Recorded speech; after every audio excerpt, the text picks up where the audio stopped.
Frontline Updates, where we delve deep into military strategies and updates from conflict zones.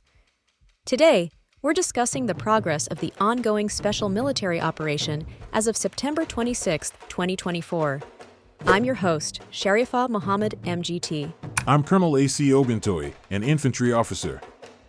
Geographical extent, operations span multiple regions, indicating a broad and coordinated effort across various fronts including the Donetsk People's Republic, Luhansk People's Republic, and areas in the Kursk region. The details point to a widespread engagement affecting numerous settlements and military formations. Welcome to Frontline Updates podcast, where we bring you the latest updates from the front lines. Today, we have an exclusive briefing on the progress of the special military operation as of September 26, 2024. Our guest is Colonel A.C. Oguntoye, an infantry officer responsible for leading infantry soldiers at all levels of command. Welcome, Colonel Oguntoye, and thank you for joining us. Thank you for having me. It's an honor to share this briefing with you. Colonel, let's dive straight into the latest updates. Can you provide us with an overview of the ongoing operations as of today, September 26, 2024? The armed forces of the Russian Federation are divided into several operational groups: North, West, South, Center, East, and Dnieper. Each group has been actively engaged in operations across different regions, achieving significant tactical successes. Russian forces are continuing to conduct a special military operation with coordinated efforts across these multiple fronts. Our units have been actively engaging enemy formations, securing advantageous positions, and inflicting significant losses on the Ukrainian armed forces.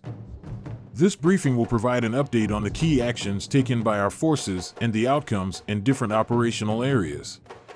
Let's start with the North Group of Forces. What has been the progress in the Kharkiv region? The North Group of Forces successfully engaged and defeated several Ukrainian brigades, including the 57th Motorized Infantry Brigade, the 36th Marine Brigade, and the 113th Territorial Defense Brigade, in the settlements of Lipsy, Volchansk, and Volchansky Kuters. During these operations, we inflicted losses of up to 235 Ukrainian servicemen, destroyed various vehicles, and neutralized significant artillery threats, including the 152mm D-20 gun and the 122mm Grad multiple launch rocket system. That's substantial. What about the West Group of Forces? There were reports of engagements around Kupiansk-Uzlovaya and other areas. Can you elaborate? Yes, the West Group of Forces focused on occupying more advantageous lines and positions while dealing heavy blows to the enemy's manpower and equipment. We targeted multiple Ukrainian brigades, including the 3rd Tank Brigade and the 66th Mechanized Brigade, and various settlements across Kharkiv, Donetsk, and Luhansk regions. We also repelled a counterattack by the 66th Mechanized Brigade. The enemy suffered significant losses, including over 435 servicemen, various combat vehicles, and advanced artillery systems such as the US-made M198 howitzer and the Polish-made Krab self-propelled artillery units. Moving on to the Southern Group of Forces, what were their main objectives and accomplishments in the Donetsk People's Republic? The Southern Group improved their frontline positions and dealt considerable damage to Ukrainian formations, including the 24th and 54th Mechanized Brigades. In areas such as Seversk and Kramatorsk, Ukrainian forces lost approximately 750 troops, various artillery units, and several electronic warfare stations, including the Enclave N. Notably, 9 Ukrainian ammunition depots were destroyed, significantly disrupting their supply lines. It sounds like there was intense combat in the Donetsk region. What can you tell us about the efforts of the Center Group of Forces? The Center Group of Forces achieved a strategic victory by liberating the settlement of Ukrainsk in the Donetsk People's Republic. We inflicted severe damage on several Ukrainian mechanized brigades and repelled multiple counterattacks. The Ukrainian forces lost approximately 670 servicemen, along with a tank, armored combat vehicles, and artillery units. These decisive actions have allowed us to maintain control over key areas and continue pushing forward. The East Group of Forces also played a significant role. What were their key actions? The East Group of Forces focused on consolidating positions along the front line and defeating Ukrainian units such as the 72nd Mechanized Brigade.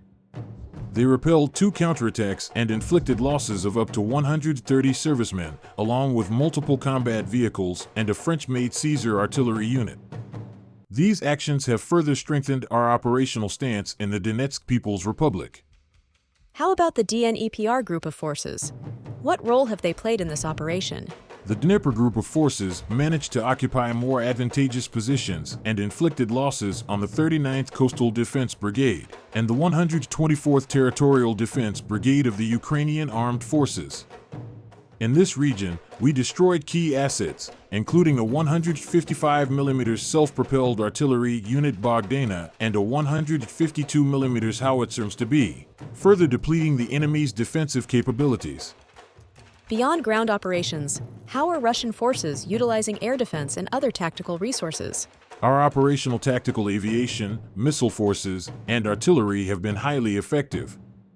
We targeted energy facilities supporting Ukraine's military-industrial complex and disrupted enemy concentrations across multiple districts.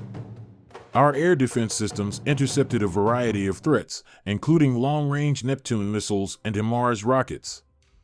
Since the start of the operation, we have destroyed a significant number of Ukrainian aircraft, UAVs, tanks, and other military assets. This has been an extensive and coordinated effort. What's the overall impact of these operations? The operations have significantly degraded the Ukrainian armed forces' capabilities, impacting their ability to conduct coordinated offensives. We continue to strengthen our positions while systematically targeting key enemy assets. The destruction of critical infrastructure, electronic warfare systems, and ammunition depots has further limited their operational effectiveness. Colonel Oguntoye, thank you for the detailed overview of the operation so far. Before we wrap up, let's shift focus to the Kursk region. We understand that this area has seen its own set of challenges and engagements. Could you provide us with an update on the operations in the Kursk region? The North Group of Forces played a major role in offensive operations within the Kursk region.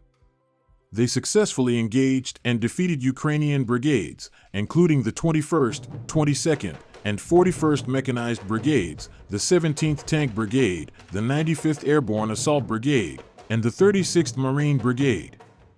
Our forces conducted these operations near the settlements of Lubomovka, Durino, Novi Put, Nikolaevo-Derino, and Plakovo. During this time, we also repelled a counterattack in the direction of Obukovka, resulting in the destruction of enemy armored vehicles and personnel. Can you elaborate on the specific actions taken by the Russian forces in the Kursk region? The Ukrainian armed forces suffered substantial losses in the Kursk region. Over the past 24 hours alone, they lost up to 15 servicemen, 2 combat armored vehicles, and 1 car during direct engagements. Additionally, with the support of our Army aviation and artillery, we repelled multiple breakthrough attempts toward the villages of Novi Put and Medvesy. In these encounters, Ukrainian forces lost approximately 40 personnel, 4 combat armored vehicles, and 2 more cars. Beyond direct engagements, our operational tactical aviation and missile forces have targeted strategic reserves and concentrations in the Sumy region, affecting Ukrainian brigades such as the 21st, 22nd, 41st, 47th, and 115th Mechanized Brigades, among others. Over the course of 24 hours, the Ukrainian forces lost more than 340 servicemen, 12 armored combat vehicles, and several artillery pieces, including 4 artillery units and 11 vehicles. Colonel, thank you for providing such a detailed briefing on the current military situation. Your insights are invaluable to our understanding of the conflict's dynamics. And thank you to our listeners for tuning in. Join us next time as we continue to provide up-to-date coverage on global military affairs. Stay with us for more updates and expert analyses on global defense and security issues. Stay informed, stay secure. Thank you. It's important for the public to understand the scale and impact of these operations as we continue to achieve our strategic objectives. The U.S., France, and other allies jointly called Wednesday for an immediate 21-day ceasefire to allow for negotiations in the escalating conflict between Israel and Lebanon that has killed more than 600 people in Lebanon in recent days. The joint statement, negotiated on the sidelines of the UN General Assembly in New York, says the recent fighting is, quote, intolerable and presents an unacceptable risk of a broader regional escalation. End quote.